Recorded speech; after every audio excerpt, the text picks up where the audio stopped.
Guys আমরা এখন যাচ্ছি প্রভাত ফেরি না দিদিকে আনতে, প্রভাত ফেরিকে নিয়ে আসতে টানতে টানতে। সো চলো যা যাক, এখানে মা আছে, আমরা মাকে আনতে যাচ্ছি, তাই তো? হ্যাঁ, আমার মা। পেছনের সিনটা কত সুন্দর।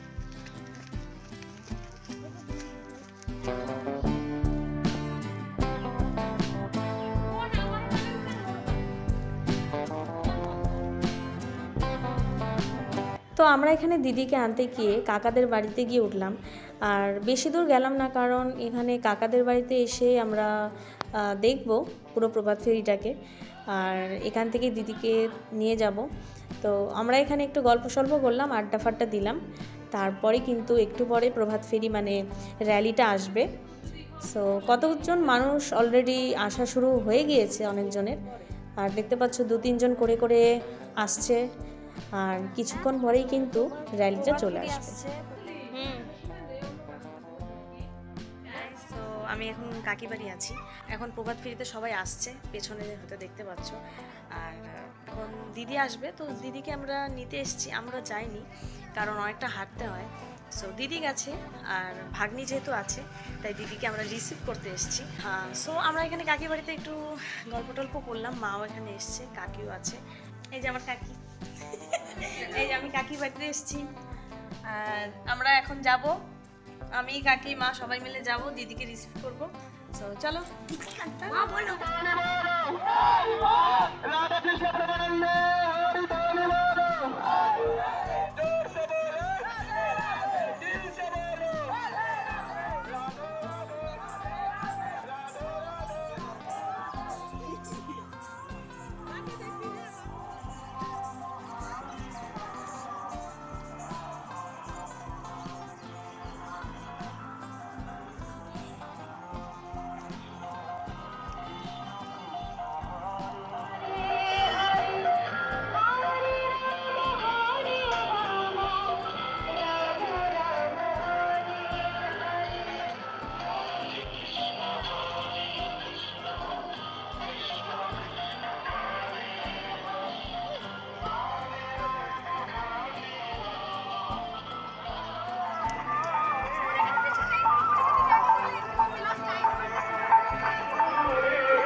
দেখো আমরা কিন্তু বাড়িতে চলে এসেছি, কারণ দিদি ওখানে একটা বান্ধবীর বাড়িতে গিয়ে উঠেছিল বলে আর দিদিকে আনা হলো না, ও বলল যে আমি একাই চলে আসব। সো দেখতে পাচ্ছ দিদি চলে এসছে বান্ধবীর সঙ্গে, আর আমরা এখানে বাড়িতে অলরেডি চলে এসেছি গুল্লু মশাইকে নিয়ে। সো এখন আমরা যাচ্ছি প্রসাদ খেতে, প্রভাত ফেরিতে সবাই চলে এসছে, আর যেহেতু সবাই চলে এসছে তো আমরা প্রসাদ খেতে যাচ্ছি, খিচুড়ি প্রসাদ। তো তোমাদেরকে দেখাবো যে আমরা কি খেলাম, আর চলো আমাদের সাথে তোমরা প্রসাদ খেয়ে আসো, চলো।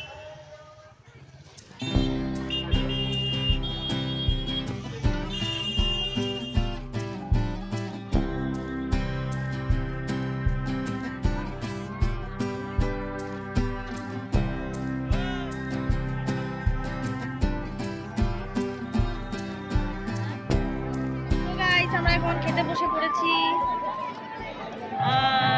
আমরা এখন খাবো খিচুড়ি। ওনাকে বলবো জলটা খাইছে দিতে।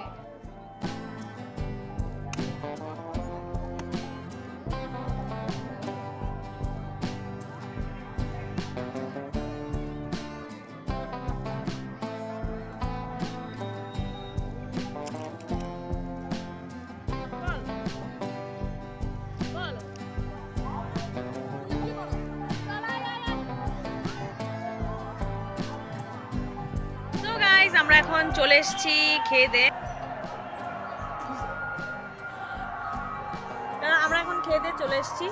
প্রভাত ফেরি হওয়ার পর আমরা খিচুড়ি প্রসাদ খেয়ে আমাদের সারাদিন কমপ্লিট হয়ে যায়, তারপর রাত্রিবেলা ভাগবত পাঠ হয়, তার নেক্সট দিন থেকে আবার কীর্তন শুরু হয়। So if you like this video then like, comment and subscribe to my channel and support করো। বাই।